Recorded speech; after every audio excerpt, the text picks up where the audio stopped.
Hello guys, আসসালামু আলাইকুম। কেমন আছেন সবাই? আশা করি সবাই ভালো আছেন। আজকে আমরা চলে আসলাম জিঞ্জিরা হাটে। তো এখানে কিছু গরু আনানো হয়েছে। এখন তৈরি পুরোপুরি হয়নি গা। অনেক জায়গায় এখন তৈরি বাসও লাগাচ্ছে। তো এই জায়গায় আমরা কিছু গরু দেখতে পাচ্ছি।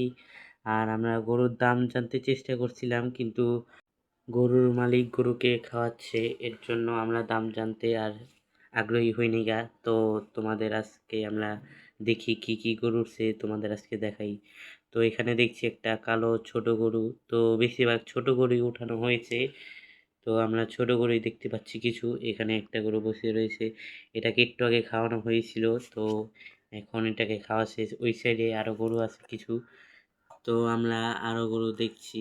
এখানে অনেক ধরনেরই গরু আছে, কিন্তু এখন তৈরি কোনো বড় গরু আনানো হয়নি গা। পরে আমরা জিজ্ঞেস করছি, পরে বলে যে আরো ট্রাক বলে আসবে, এখন তৈরি আসেনি গা।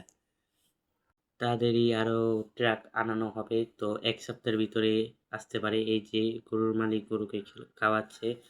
তো এর জন্য আমরা আর জিজ্ঞেস করি নাই। এমনি এখানে মোট আর কি 12টার মতো গরু আছে। তো আরো আনবে নাকি, এটা আমাদের বলেছে। তো এটা আমরা ভিডিওতে নিতে পারিনি। এখানে আমার বন্ধু গরুকে আদর করে দিচ্ছে। তো অনেকেই এখানে এসে আরো ভিডিও বানাচ্ছে। তো গাইস, আমাদের ভিডিও যদি ভালো লেগে থাকে তো প্লিজ আমাদের লাইক, কমেন্ট এবং আমাদের পাশেই থাকবেন। এবং আমরা আরো সামনে আরো কোরবানির ভিডিও নিয়ে আসতেছি। তো আসসালামু আলাইকুম।